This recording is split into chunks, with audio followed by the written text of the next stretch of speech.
Něco jste ztratil, pane.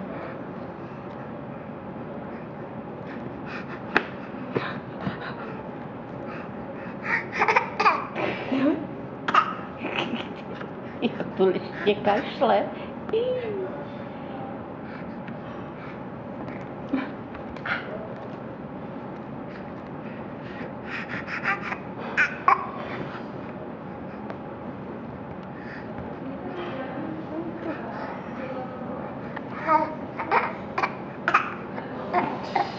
Jo, ty ho držíš. To je koordinace rukou. No to jo.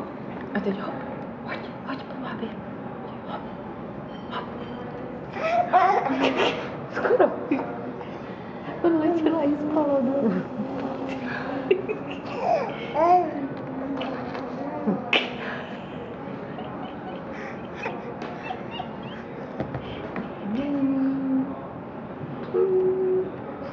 Hezky chytil. Ty budeš asi baskeťák. To je důležité v basketu, ve volejbalu to nemusíš takhle chytat. To je na baskeťáka tohle.